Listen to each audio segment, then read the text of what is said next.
plein de gens qui confondent discipline et motivation. Il y a plein de gens qui comptent sur la motivation pour avoir de la discipline. Et vous êtes dans l'erreur, complètement. La motivation, c'est par essence instable. Si tu comptes sur ta motivation pour faire quelque chose de ta vie, mais c'est au petit bonheur la chance, mon gars. Tu feras rien. Un mec qui compte sur sa motivation pour devenir musclé, pour devenir compétent, avoir un savoir-faire, pour devenir performant, il fera que de la merde. Parce que les jours où il n'est pas motivé, il le fera pas. Et on n'est pas tous les jours motivé. On va parler d'amour. Je vais vous donner l'équation, la formule mathématique de l'amour. Rien que ça. Après tout, l'amour est une compétence technique comme les autres. Il suffit de la maîtriser pour monter en compétence. Pourquoi est-ce que j'ai attendu le 3e live pour vous parler d'amour? Parce que c'est important l'amour, mais ce n'est pas la priorité. Vraiment. La priorité, c'est la puissance. Si t'es puissant, tu survis et tu auras toujours le temps de devenir bienveillant. Mais un mec qui est juste dans l'amour, qui est bienveillant et qui est faible, il peut se faire buter. Il peut laisser sa famille, ses proches se faire emmerder et il n'aura pas les moyens de les défendre. Donc il faut commencer par la puissance. J'ai un de mes meilleurs potes là avec qui je me prends la tête. Tout le temps, genre 2 fois par semaine. Et il tape des colères énormes, il s'énerve le mec. Et il me dit, j'ai rien fait. Ou il me dit, j'ai raison. Il est persuadé d'avoir raison, il est persuadé de n'avoir rien fait. Et t'as peut-être des potes dans ce cas-là aussi. Ou peut-être que c'est toi. Peut-être que tu t'énerves, peut-être que tu es frustré, que les choses se passent pas comme tu veux, les gens te comprennent pas comme tu veux, les gens ne reçoivent pas ton travail, tes créations à la hauteur de ce que ça mérite. Donc c'est injuste, vieux. Mais vous savez quoi? À chaque fois qu'on dit j'ai rien fait ou j'ai raison, c'est un aveu d'impuissance. Je répète, dire je n'ai rien fait, j'ai raison est un aveu d'impuissance. Ça veut dire que tu ne peux rien faire. Sans déconner. Ça veut dire t'as fait de ton mieux et t'as pas obtenu ce que tu voulais. Ça veut dire quoi? Ça veut dire que c'est impossible? Ça veut dire que la vie est trop dure, tu vois, c'est trop difficile quoi. Ouais, sélection naturelle. Il y a des mecs, c'est des losers, il y a des mecs qui obtiendront ce qu'ils veulent. Mais toi, tu veux quoi dans la vie? Tu veux être un putain de loser? Vieux, quand tu dis j'ai raison, j'ai rien fait, tu reportes toute la faute sur l'autre. Tu projettes la faute sur l'autre, ok? Et en projetant la faute sur l'autre, ça peut marcher si l'autre, tu le contrôles entièrement. Imaginons que l'autre, c'est ton esclave. Mais ça n'existe pas, vieux. Personne n'a des esclaves. Enfin, moi, je connais personne qui ait des esclaves. Donc, quand t'attends de l'autre qui agisse exactement comme tu veux, même si t'es un pro en manipulation, et je suis bon en manipulation, et ben, quand bien même, j'ai pas un contrôle entier sur les autres. Alors que, si tu dis, c'est ma faute. Si tu prends tes responsabilités, ok, c'est dur à encaisser. L'ego ne veut pas, l'ego se sent blessé, ça fait mal. Mais quand tu prends tes responsabilités, tu te retrouves dans une position où t'as tous les leviers de contrôle. Alors ok, c'est dur parce que tout le travail te revient également, ce qui paraît ultra injuste. Vous savez quoi? Ma vie est une longue injustice. Ouais, une longue injustice dans laquelle j'ai gardé le contrôle. Je ne me suis pas vendu. Regardez tous ces youtubeurs qui ont des régies publicitaires et qui n'ont pas le droit d'ouvrir leur gueule. Est-ce que je suis comme ça? Je peux dire ce que je veux. Quand j'étais artiste de rue, j'étais en théâtre, j'avais pas de producteur. Je m'autoproduisais, j'arrivais sur scène, je disais ce que je veux.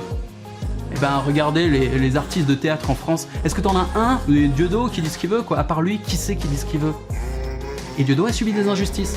Et tous ceux qui ouvrent leur gueule et qui gardent le contrôle sur ce qu'ils font dans la vie, sur ce qu'ils disent dans la vie, elles subissent des injustices. Bien sûr, la vie est injuste.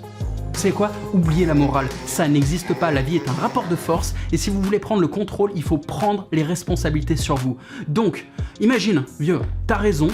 Et les gens ne veulent pas entendre raison, qu'est-ce que tu peux faire à part changer de stratégie? Qu'est-ce que tu peux faire à part te remettre en question et te dire quand j'attaque dans cet angle, ça ne marche pas, ça résiste, je perds de l'énergie, je n'obtiens pas de résultat. Et si tu n'obtiens pas de résultat, ça veut dire quoi? Ça veut dire que tu es inefficace. Et si tu es inefficace en disant j'ai fait tout ce que je pouvais, je ne peux rien faire de plus, tu admets être impuissant.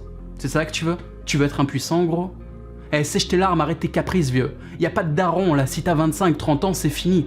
C'est toi le daron et c'est toi qui prends tes responsabilités. La vie est injuste, ouais, mais prends-toi des grosses claques, réveille-toi et rappelle-toi de qui tu es, rappelle-toi de ton code génétique, le code des créateurs. Tu peux faire ce que tu veux, le monde t'appartient. Prends tes responsabilités, frérot. Je t'aime, tout ça c'est que de l'amour. Tous mes frérots qui s'énervent et qui croient avoir raison, remettez-vous en question. Je vous le redis, les rituels c'est quoi? Les rituels, c'est des actions au cours desquelles vous augmentez votre niveau de présence. Il se passe quoi quand vous augmentez votre niveau de présence? Eh bien, quelque part, vous vous rapprochez de vous-même et vous touchez un peu plus votre identité.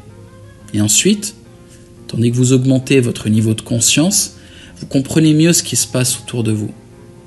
Donc quand vous avez les deux, que vous avez la présence pour comprendre et sentir votre identité, vous avez la conscience pour voir les opportunités du monde extérieur, eh bien vous pouvez décider de mettre tout cela en harmonie et d'avoir des actions qui correspondent à votre identité.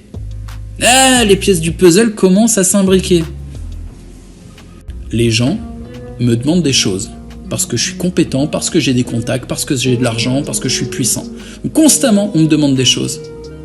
C'est le meilleur moment pour poser mes conditions, c'est-à-dire pour faire ma propre offre.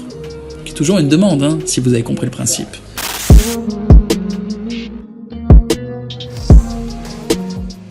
Donc, quand, imaginons, je sais pas moi, je veux passer une après-midi à l'hôtel avec une de mes copines, le timing parfait pour lui proposer ça, c'est que la copine, elle vient de me voir en me disant que c'est un peu difficile ce mois-ci et qu'elle aurait besoin que je lui prête de l'argent. Et moi, je lui dis, justement, on pourrait se rencontrer à l'hôtel, nanani, nanana, c'est pas loin du distributeur, et moi, ça me permettrait un petit peu de me relâcher parce que le boulot était dur en ce moment. Ça me fera tellement du bien de passer une après-midi plaisante en ta compagnie parce que je t'aime. Et donc, à ce moment-là, tu sais, je peux commencer à sortir ma liste.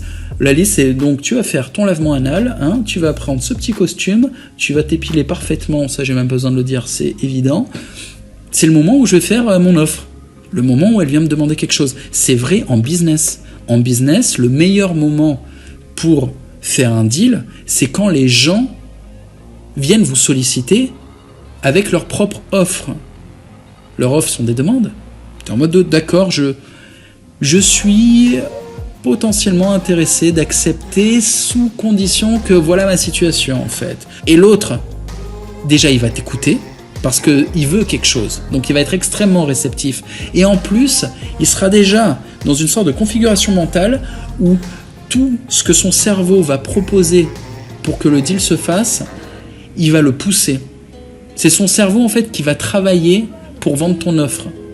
Il y aura deux négociateurs. Il y aura toi et le cerveau du mec. Et le mec, il est tout seul en face. Son cerveau joue contre lui. Pour une raison de timing. Donc c'est très puissant, l'offre sous condition. Et quand tu as un niveau de succès suffisant, ce qui est mon cas, je fais quasiment plus que ça. Aujourd'hui, en privé, quand je négocie, je ne fais des offres quasiment que quand les gens viennent vers moi me demander quelque chose. À ce moment-là, je dis « Ok, peut-être, mais j'ai besoin de ça et de ça et de ça. Est-ce que tu peux me le fournir? Est-ce que tu peux faire ça pour moi ?» Et j'obtiens satisfaction tout le temps. Et au pire des cas, les gens me disent « Non, je suis là. Repasse me voir quand t'es prêt. » Tu fais 170 000 par mois, je veux dire, tu peux pas aller au resto 10 fois par jour, tu peux pas baiser 10 putes par jour, tu peux pas louer 14 jet skis par jour, ça n'a aucun putain de sens. Ce qui a du sens, c'est de vivre heureux, donc d'avoir des émotions stables, de vivre longtemps, de vivre avec des amis, de fonder une famille et de te sentir épanoui. Salut les gars, j'ai fait une petite vidéo en privé sur un live des belles avec mon assistante. Exclusif là, c'est pas juste quelques mots qu'elle sort comme... Non. Elle parle pendant 20-30 minutes. Elle parle de son nouveau projet. En gros, elle arrête de bosser pour moi. Quelque part, il était temps. Ça se passait très bien, hein, mais ça faisait 1 an et demi, 2 ans qu'elle bossait pour moi. Et je l'ai poussée à lancer son propre business, c'est-à-dire trouver des assistantes pour les entrepreneurs DBL. Ou les entrepreneurs qui regarderont la vidéo. Je vais mettre la vidéo en public pour qu'elle chope plus de clientèle parce que j'ai envie de l'aider, j'ai envie de la pousser.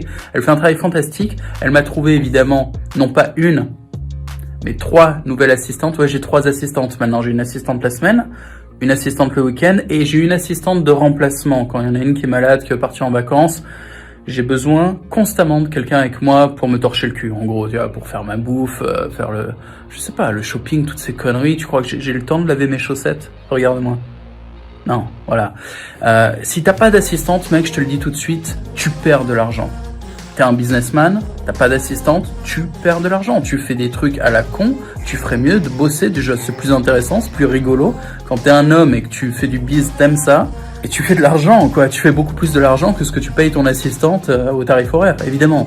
Regarde la vidéo avec Alina, c'est très intéressant.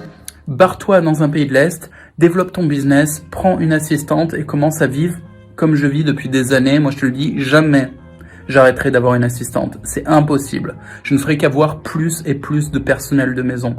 Évidemment, c'est comme mes entreprises, elles sont en croissance. Il y a 2 solutions. Soit tu es en croissance, soit tu crèves. La vidéo est en lien, je te fais une bise, salut.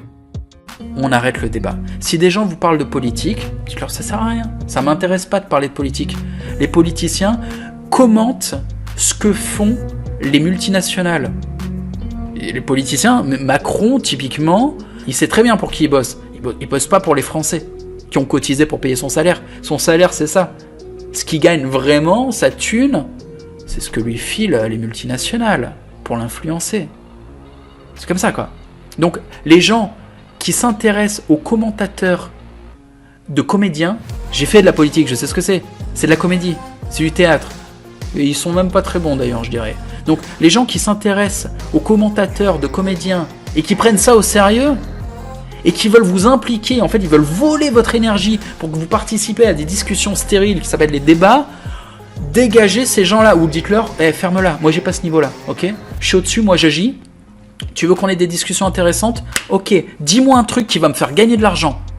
Vraiment, si les gens vous cassent les couilles, tu sais, ils vous parlent de trucs pas intéressants, tu dis, tu sais quoi, tu m'emmerdes. Dis-moi un truc qui va me faire gagner du fric. Dis-moi un truc qui va me faire gagner du fric. Ce sujet-là m'intéresse. Est-ce que tu t'y connais ? Est-ce que tu peux m'aider ? Tu peux me faire monter en compétence dans ce sujet ? Non ? Dégage.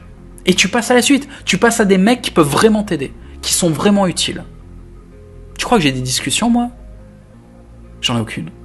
Les gens avec qui je parle, c'est parce qu'il y a du concret. C'est-à-dire, il y a un plan, ok ?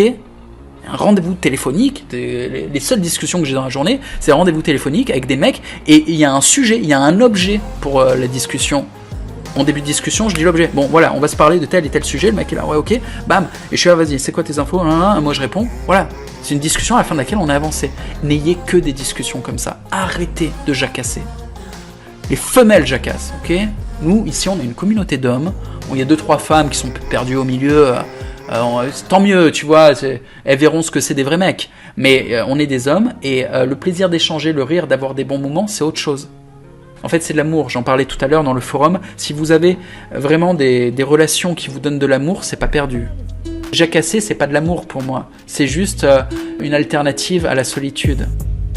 Donc une discussion d'amour fraternel avec vos camarades, ça n'est pas vain. Ça n'est pas vain, mais ça doit pas prendre trop de temps. On peut pas passer toute sa journée dans les bras de sa chérie ou avec ses collègues à avoir des discussions fraternelles. Non, il faut avancer.